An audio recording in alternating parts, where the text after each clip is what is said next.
Assalamu alaikum wa rahmatullahi wa barakatuh. Nitwa Minani Ismail, ndi imamu w'umusigiti wa Bigugu, ndi n'umwarimu wigisha Qur'ani. Alhamdulillah, ubu ngubu dufite tariki 30 z'ukwezi kwa gatanu mu 2023. Aha ndi ni mu kigo cy'inzuki naho twororera inzuki. Alhamdulillah, ubu ngubu twaje kuzikorera neza, tuzubakira inkingi, tuzizamura tuzishira hejuru nkuko muri kubibona. Alhamdulillah, ibi byose tubikora kugira ngo tuzarebe ko twabona umusaruro uhagije kubashaka Allah subhanahu wa ta'ala. Rero ahangaha turi mu kigo cy'inzuki kugira ngo murazibona, kumwe n'abayisilamu bose barahari, ngira ngo murabona iriya hepfo aho bari. Alhamdulillah, turasaba Allah subhanahu wa ta'ala kumeza dutera inkunga kugira ngo tuzabone umusaruro. Turateganya umusaruro muri uyu mwaka mu mpera zawo, ariko byose ni kubasha bwa Allah subhanahu wa ta'ala.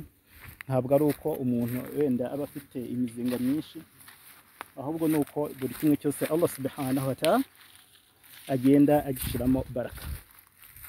Rero alhamdulillah, dufite iyi mizinga, ntabwo ari myinshi, ariko kuri kose turashimira Allah subhanahu wa ta'ala kuba yarabashije kudufasha tugatangira uyu mushinga inshallah ku musigiti wa Bigugu. Alhamdulillah, ubu ngubu twaje gukorera inzuki zacu. Aha turi mu kigo cy'inzuki. Alhamdulillah, nkuko muri kubona iyi ni imitiba irimo aha ngaha, tumwe turazikorera kugira ngo turebe ko twazabona umusaruro.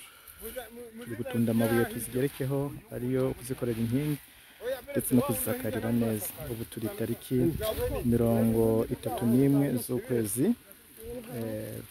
kwa gatanu mu 2023. Allah subhanahu wa ta'ala tworohereze kugira ngo tuzabone umusaruro muri buno bworozi bwacu bw'inzuki.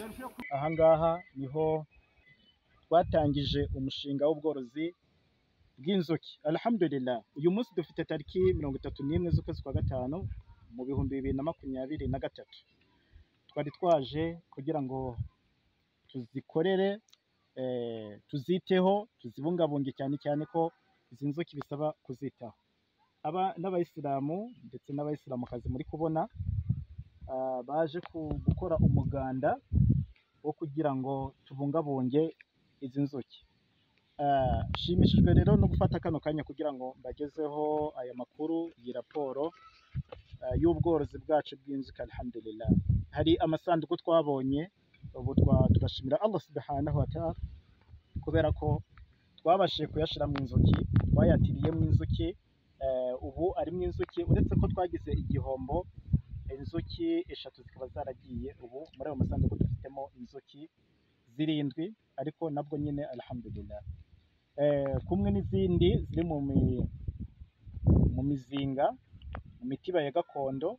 Alhamdulillah, rero turashimira Allah subhanahu wa ta'ala kandi dusabira uwaduteye inkunga wari we wese ko Allah subhanahu wa ta'ala akomeze amutuburire kandi amubungabunge, kandi natwe Allah subhanahu wa ta'ala ubworozi bw'inzuki buzatugirira umumaro, buzatubere impamvu y'uko tuzabona ibyiza hano ku isi ndetse no ku munsi mperuka.